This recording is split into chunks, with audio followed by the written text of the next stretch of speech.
যারা জীবনে কষ্ট পাচ্ছেন তাদের জন্য আজকের ভিডিওটি শেষ পর্যন্ত শুনুন, উপকৃত হবেন।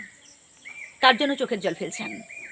প্রিয়জনদের জন্য, যাদের জন্য একটা সময় আপনি এত কিছু করলেন আর আজ তারাই আপনাকে আঘাত দিচ্ছে।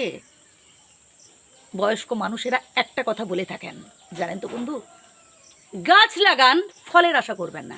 একদম বাস্তব কথা। আমরা এই পৃথিবীতে জন্মেছি, আমরা আমাদের কর্ম করে যাব, আমরা আমাদের কর্তব্য পালন করব। অন্য কারোর ওপর আশা করতে যাবেন না, তাহলে ঠকবেন, কষ্ট পাবেন। আর যত বেশি আপনি নিঃস্বার্থ মনে অপরের জন্য কিছু করে যাবেন, তত বেশি এই জীবনটাকে আপনি উপভোগ করতে পারবেন। তাই কে গুরুত্ব দিল কি দিল না, কে শেষ বয়সে আপনাকে দেখলো কি দেখলো না, এসব নিয়ে ভাবতে যাবেন না। এই পৃথিবীতে এমন অনেক মানুষ রয়েছে যাদের জীবনে দুঃখ কষ্ট আপনার থেকেও বেশি।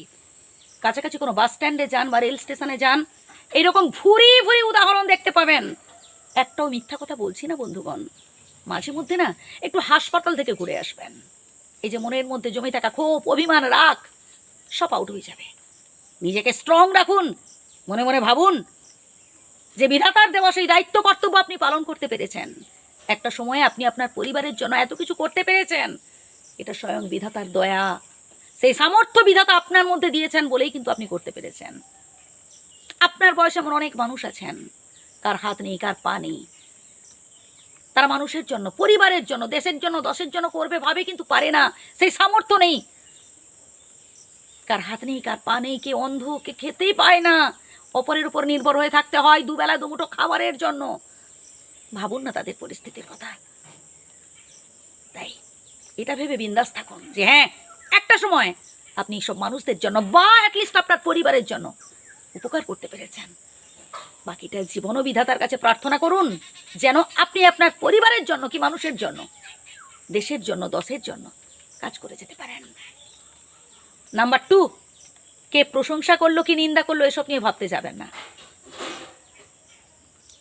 যখন যার জন্য কিছু করবেন একদম নিঃস্বার্থ মনে, না সে 10 জনের কাছে ঢাকঢোল পিটিয়ে বলুক বা পরবর্তীকালে আমার বিপদে সাহায্য করুক, এটাও আশা করবেন না। আর শেষের পয়েন্টটা তো আরও গুরুত্বপূর্ণ, সেটা হচ্ছে যতদিন বেঁচে আছেন আনন্দের সহিত বাঁচুন। বিধাতার আশীর্বাদে এই মনুষ্য জীবন আমরা পেয়েছি, তাই এই জীবনটাকে এনজয় করতে হবে। সমস্যা এলে কখনো ভয় পেয়ে পালাবেন না, সমস্যার সহিত, তাই সাহসের সহিত সমস্যার সাথে মুখোমুখি হওয়ার চেষ্টা করুন। তবেই দেখবেন ওইসব সমস্যা আপনাকে দেখে ভয় পেয়ে পালাবে।